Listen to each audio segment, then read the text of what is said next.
Welcome to Pax Britannica. Season 3, Episode 24. The Battle of Kentish Nog.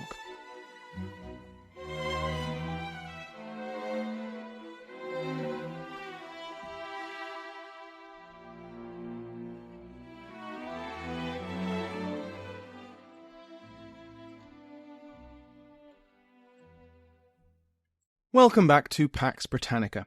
I'm your host, Dr. Samuel Hume. Before we begin, we have a few new additions to the House of Lords. N.R. Jensen-Jones is Earl of Suffolk, Taz Sibley is Earl of Denbigh, Ricardo Tenorio is Earl of Westmoreland, Adam Gibbs is Earl of Winchelsea, Kyle Cricklin is Earl of Shaftesbury, Harry Tassel is Earl of Crawford, and Preston is now Earl of Preston. We've also been joined by Viscountess Marion and Bass Baron Jansen. All patrons get their own premium RSS feed that lets them listen to the podcast without ads. The new Earls can also listen to the bonus content, including the latest episode of the History of the Mughals, which came out a few days ago.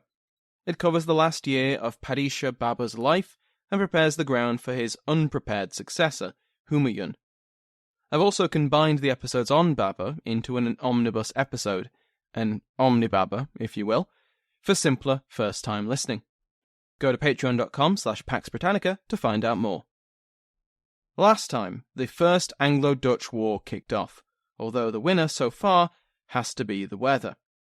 As Admiral Martyn of the Dutch Navy attempted to destroy the isolated fleet of Sir George Ayscue of the States Navy, the wind suddenly dropped and left both fleets staring at each other. The weather interfered again once Tromp caught up with the main Commonwealth fleet, commanded by Admiral Robert Blake off the Shetland Isles. First, he was becalmed again, then he was shrouded in fog, and when it finally lifted, his fleet was ravaged by a summer storm. Tromp returned to the Netherlands deeply frustrated, and without a clear victory, he was forced from his position by his political enemies. Back in the English Channel, Sir George Ayscue remained at his post. After his close call with Tromp, his fleet had been reinforced, and he now commanded about 45 ships. He was dispatched west to guard the western approaches and to shepherd the Commonwealth's own merchant fleets, especially the imminently arriving East India Company convoy, as well as some merchants from the Caribbean. He was also, of course, instructed to attack any Dutch vessels he saw. This went quite well for him. 5 EIC ships were escorted to Plymouth, and after prowling off Land's End, Ayscue captured 5 ships, including 1 French ship.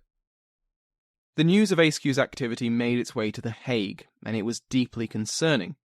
The Netherlands was expecting a very important delivery, which would have to sail up the Channel, and it could not be allowed to fall into English hands. This delivery was an annual payment of silver from Spain. With the 80-year War over, Spain was deeply tied to Dutch merchants, and they financed their purchases with American silver. To protect this shipment, the States General dispatched the admiral I introduced last time, Michiel Adriaanzoon de Ruyter. Michiel de Ruyter had a long history as a sailor and merchant.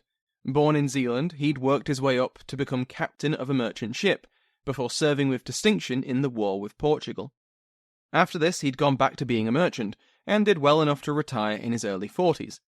Just a few years later, he was recalled to service to fight in the Anglo-Dutch War, and with Tromp's resignation he came to the fore. Rodger describes him as middle-aged and being called out of retirement, which is technically true, I suppose, but it does make it seem like the States General was scraping the barrel, or perhaps a nursing home, to find a good commander. De Ruyter was 10 years younger than Tromp, after all, and he was still in his prime. Instead, I think Hainsworth and Churches put it better. De Ruyter was new and dangerous. He was the, quote, man of the future, as Tromp was the man of the past.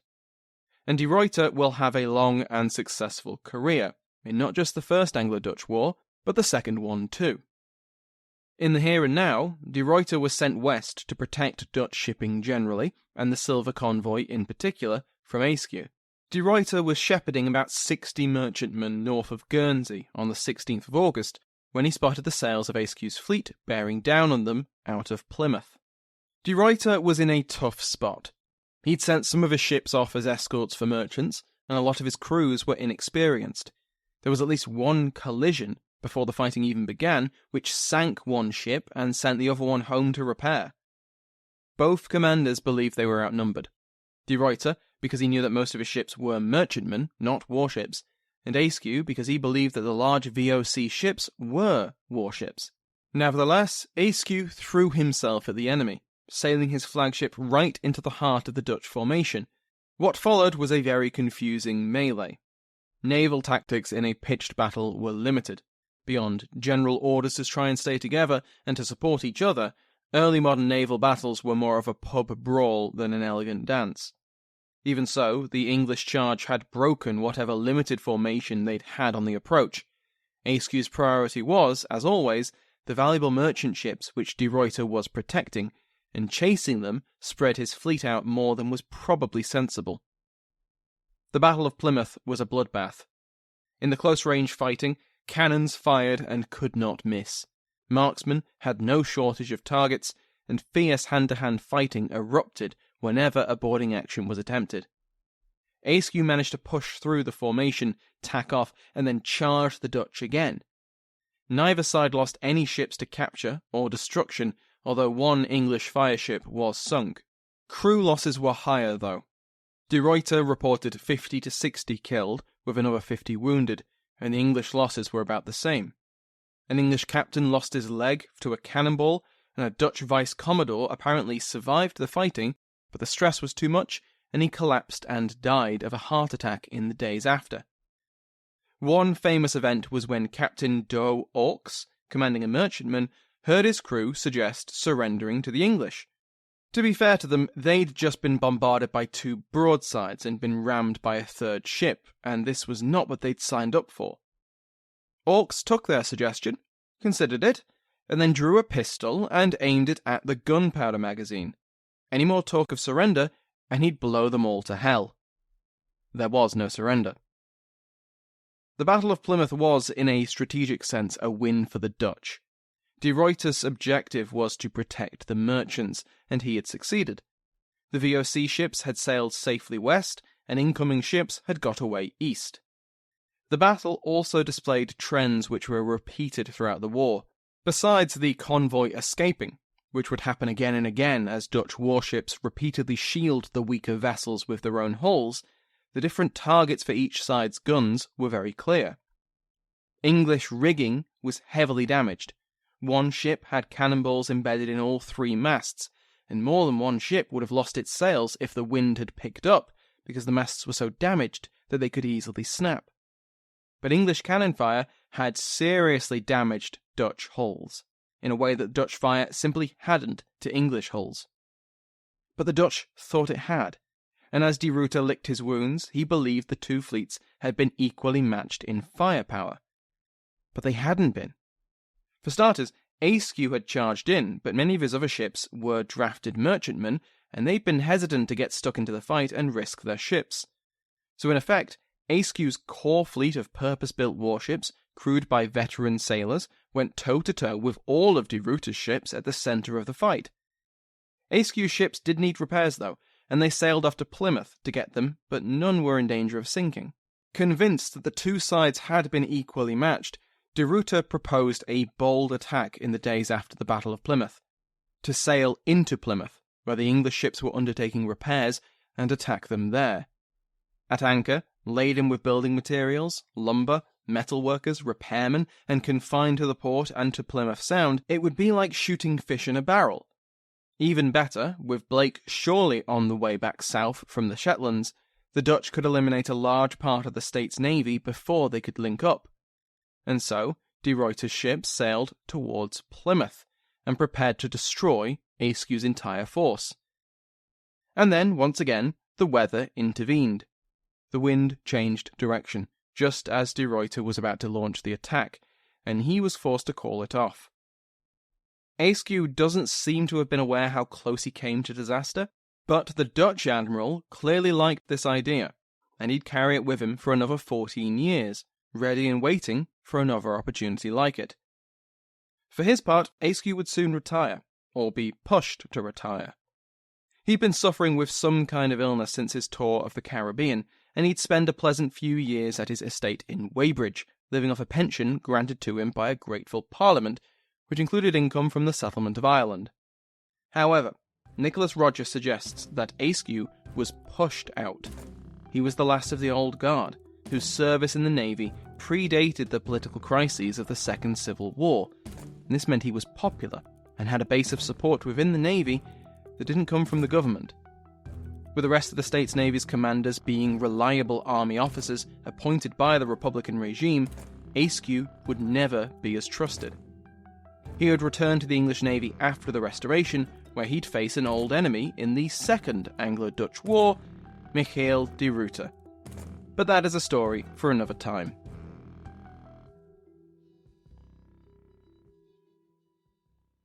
For the rest of August, de Ruyter cruised around the Channel, collecting Dutch merchant ships as he went and avoiding Robert Blake. Blake had reached the Thames estuary by the 18th of August, and despite sending some ships for a repair, he still commanded at least 72 vessels. The one thing he didn't have was intel. He had no idea what was happening in the Channel. He didn't know where Askew or de Ruyter was. In fact, he had no idea that de Ruyter was in the field, or that Tromp had been forced out. And he certainly had no idea that there'd already been a battle. For the rest of August, he made his way down the Channel, capturing Dutch ships here and there before returning to the Downs. The most recent intelligence suggested that the Dutch Navy was going to launch a major sortie in the next few days, and Blake wanted to be ready. But in the meantime, his fleet would once again become an instrument of foreign policy. If you recall a few episodes ago, I mentioned that the state's navy intervened in the Franco-Spanish War around the siege of Dunkirk. The undeclared war with the French had been raging for years at this point. Both countries sent out privateers and captured each other's shipping where and when they could. It was part of the reason that the convoy system had been instituted to protect English trade in the Mediterranean. Parallel to this, Anglo-Spanish relations were on the up, and a commercial treaty between the two countries was being drafted in London. The Spanish ambassador, Cardenas, had been informed that a French fleet was due to depart from Le Havre to break the Spanish blockade of Dunkirk. Cardenas therefore requested English aid, since they were becoming such good friends now, to stop this. 2 days later, Blake received his orders. The French squadron of 8 warships and 6 fireships was led by Commodore de Menillet. When Blake's force was spotted, de Menillet raised his flag to show the English that they were not Dutch. Their conflict with the English was undeclared, and surely a lower priority than fighting the Dutch. But Blake continued to bear down on the French squadron, and an attack was obvious. De Menillet had been given strict instructions. Do not get involved in the Anglo-Dutch War, do not fight the English, and retreat if attacked. Well, de Menillet tried to retreat, but the opening broadside of Blake's entire force was more than 200 cannonballs. These smashed into the much smaller squadron, ripping sails and rigging, shattering masts, splintering hulls, and killing many crew. After a few more broadsides, most of the French ships either surrendered or were boarded and captured. Though the supply ships bound for Dunkirk escaped, but would not make it to Dunkirk, nearly all the warships were captured. This included de Menillet's own ship, and he was among the prisoners taken back to England. 300 French sailors had been killed, 500 had been wounded, and at least 1,200 French soldiers, originally destined to garrison Dunkirk, were taken prisoner. Almost all the prisoners were soon sent home, but the officers, and the ships, were kept by the Commonwealth. Shortly after this intervention, Dunkirk fell to the Spanish, and the French begrudgingly came to terms with the English Republic. After Blake had kept himself busy with a bit of light foreign intervention, it was soon time to return to the matter at hand, the Dutch. De Ruyter was still somewhere in the Channel, and Blake had 2 choices: wait at the Downs, letting William Penn hunt him down and intercept de Ruyter as he made for the Netherlands, or head down the Channel and add his own ships to the search. Blake always preferred action to inaction, and so he entered the Channel. But de Ruyter had been expecting this, and he ably dodged around Penn and Blake and made it home. Then he joined up with his new commander. Who was this new commander? Witte Corneliuszoon de Witt, the Vice-Admiral of Holland, had been appointed by the States General to lead its naval war, and I'm pretty sure I got that pronunciation right. De Witt was a talented sailor, a brave and aggressive commander, and a firm statist. These traits had won him the support of the States General.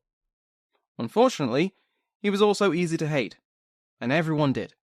He was insubordinate to his superiors, rude and egotistical to his peers, and downright ruthless to anyone below him. It was well known that he did not like Tromp, and it was assumed by many that he had had a hand in his rival's downfall. This doesn't seem to have been the case, but Tromp was loved by the sailors. Rodger quotes him as being affectionately called Daddy Tromp, and so they hated de Witt. The other issues plaguing the Dutch Navy were still present, and so morale was already incredibly low.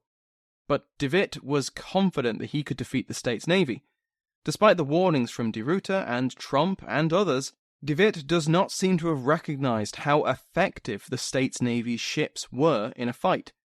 The examples given by his colleagues were dismissed. De Ruyter had won his engagement with Askew, hadn't he? And Tromp had been surprised at Dover, and Tromp wasn't all that anyway.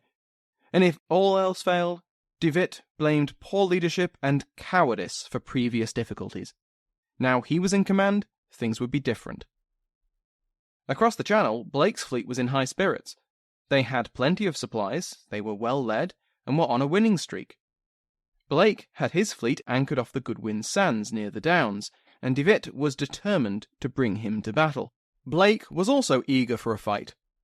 On the 28th of September, the weather started to cooperate, it's always the weather, and the two fleets barreled towards each other. Again, the disparity in ship size and the number and size of guns really stands out. Very few of de Witt's ships carried more than 40 guns, and nearly all the English cannons were more powerful than those carried by the Dutch. De Witt had brought with him the most heavily armed ship the United Provinces had ever sent to war, and that had a mere 60 guns. In the coming battle, there would be 4 English ships which outgunned it, and many more which equalled it. The States Navy had the wind gauge, meaning the wind was at their back, and their ships raced towards the Dutch fleet, quote, like schoolboys hastening from school rather than a fleet going into action. Describe Churches and Hainsworth. There are times when enthusiasm becomes a liability, and this is one of them. Blake's formation, 3 groups serving as vanguard, centre, and rearguard, lasted only as long as the groups could stay together, and in the headlong rush, the slower ships were left behind. The formation became a jumbled mess. Blake was meant to be in the centre group, but by noon he was at the front, and he reluctantly waited for the rest of his fleet to catch up, with some of the stragglers more than 6 miles away.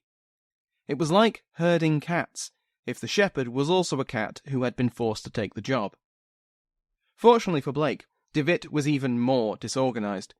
He'd also attempted to form the 3-group formation, and it had taken all morning. He'd also lost several ships who just disappeared after a strong wind scattered the formation, and they didn't come back. So he was now outnumbered. But undaunted, de Witt's plan was to sail past the northern tip of a bank called the Kentish Knock, and then turn about and come down on the pursuing English from their northeast. De Witt could see the opportunity which Blake's passion had given him. He'd done the hard work of dividing up the English fleet, so now de Witt would conquer. But things didn't start out on a good foot. As the fleet prepared to charge the English, de Witt noticed that the Brederode was nearby. This was, of course, the flagship of Tromp, and a powerful vessel in its own right. With Tromp safely on land, de Witt decided to make it his own flagship, for all the advantages that would bring. Except, as he pulled up alongside the Brederode, he was refused permission to board. Because this was Tromp's flagship, they were Tromp's men, and de Witt was blamed for the Admiral's fall from grace. De Witt, naturally, threw a tantrum at this mutiny. He was their commander, after all. And he was never the kind of personality to take an affront to his pride and honour lightly. But with the English fleet reassembling and his advantage slipping away, now was not the time. He settled for making the Prince Willem, a 44-gun East Indiaman, his flagship, and that was a bad decision. It had a lot of guns, but its captain and crew were inexperienced, or drunk. De Witt would find himself spending too much time and energy managing the ship than the fleet in the coming battle. At about 4 p.m, the English fleet moved to engage. Vice Admiral William Penn, leading the vanguard on the James, got himself grounded on the Kentish knock itself, along with the Sovereign. He'd tried to make space for Blake's group to pass by. Blake wanted to get stuck in. But now most of his vanguard had to slow down, as the James and the Sovereign got themselves free. Meanwhile, Blake and the Dutch were blowing the crap out of each other as they sailed past. The rearguard, commanded by Nehemiah Bourne, arrived at the scene, saw that Penn was grounded and Blake was up to his neck. So Bourne dove right in, aiming to get in front of the Dutch fleet as it sailed south, past Blake and Penn. Once Blake's group sailed past the Dutch position, he turned it around and came at their rear. By this point, Penn had got himself unstuck, and now the vanguard with their first rates managed to engage, bombarding De Witt's ships from the side, as Bourne approached them from their front. Making matters worse for De Witt, ships began to desert and pull away from the action. Smaller ships were even sheltering behind their larger comrades, using them as shields from English gunfire, and firing when they had clear shots. Well, mostly when they had clear shots. De Witt complained bitterly that he saw more than one broadside hit friendly ships at point-blank range. The rest of the time, individual guns fired whenever they were reloaded and had a target. It was a different story on ships of the States Navy. Full broadsides were fired at the ringing of the ship's bell, rang only when the ship was in range of a target, and then they were all reloaded and prepared for the next ring of the bell. Not only did the English have more and bigger guns, but they were also more disciplined in using them. The noise must have been deafening. Hundreds of cannons firing in broadsides, explosions, the snapping of wood, the screams of the wounded and the dying. Visibility was poor, with clouds of gun smoke borne from broadsides, hovering over the waves before dispersing into a generalized fog. One observer recorded how the Sovereign, the floating fortress itself, fired a broadside, was illuminated by the barrage, and then faded out of view from the sheer amount of smoke from its guns. Of course, the massive target that she was, the Sovereign took a number of hits, but the observer was pleased to say that, quote, "Blessed by the Lord, she hath sustained no very great loss, but in some of her tacklings and some shot in her, which her great bigness is not much prejudiced with." End quote. I was very tempted to call this episode Her Great Bigness. Things were looking very bad for the Dutch. To their north, west, and south, enemy ships were firing powerful broadsides into the fleet, and the east was full of smaller ships attempting to escape the carnage. De Witt's rearguard, commanded by Rear Admiral de Wilt, faced the combined firepower of both Blake and Penn's ships. De Wilt's own ship was captured, and he managed to escape and board another, only for an English boarding party to capture that one too, with him still aboard. One Dutch ship exploded as its magazine detonated, killing nearly everyone on board. The Prince Willem took so much damage, as De Witt was, like Blake, at the front of the battle, that the Admiral had to change ships too. Soon the Dutch fleet fell back, unable to fight any longer, and with night falling both fleets anchored to make their repairs. The next morning the two fleets were still close to each other, about 6 miles apart, and making as many short-term fixes as they could, anything that could keep them fighting, or keep them afloat. Blake, because he was Blake, was ready for round 2. He assumed that because the Dutch were still here, and because they had the weather gauge, they were ready for it too. And De Witt certainly was. De Witt was always ready for a fight, any fight with anyone, but his counsel talked sense into him. Even de Ruyter, who was almost as aggressive a commander as De Witt, pointed out the unfortunate fact. If they fought again, now, with these ships in these conditions, they'd lose, and lose badly. Morale was below the waterline. Their ammunition was low. Many of their captains did not want to fight. After losses in the battle, desertions, and disappearances in the night, there were fewer than 50 ships still in the fleet. Blake hadn't lost any ships, and so he outnumbered them even more than he had the previous day. De Witt raged at the cowardice, as he saw it, of his captains, and especially those he had seen fight so badly the previous day, but he gave the order to sail home. Blake was having none of that. He wanted a fight, and if the Dutch didn't want one, then he really wanted a fight. Most of the bigger English ships were too slow to catch the faster Dutch ones, even without battle damage, but they chased them all afternoon, and English guns had incredible range. De Witt had placed his larger East Indiamen to the rear, which could better withstand the occasional barrages that came their way. The crew were still just human, though, and though no more ships sank, several more sailors were killed by impacts and splinters. Night fell, and the chase continued in the morning, but Blake eventually had to accept that De Witt had got away. The shallow waters of the Dutch coast were dangerous to the heavier English ships, and their battle damage made them vulnerable if the weather suddenly turned. He went home, where the crews and their officers were hailed as heroes. The Battle of Kentish Knock was a resounding and conclusive English victory. Or was it? Next time, we'll see how the Commonwealth and the Netherlands react. We'll examine how the Battle of Kentish Knock wasn't as decisive a victory as it first appeared, and how the States General decided that, whether they liked it or not, they needed Martyn Daddy Trump. Thank you to my House of Lords, including the King's favourite Mike Sanders, the Duke of Bristol, Bill Winkis, the Marquess of Argyll, Bruce Simmons, and the Countess of Shrewsbury, Sonia Mayer. Go to patreon.com/Pax Britannica to join their ranks and listen to the podcast without ads. If you enjoy the podcast, please consider leaving a review on Apple Podcasts or recommending it to a friend. For other great podcasts on the Airwave Network, such as The History of China, check out airwavemedia.com. Thank you to Sounds Like an Earful for the interval music in today's episode, to my entire House of Lords, and to you for listening.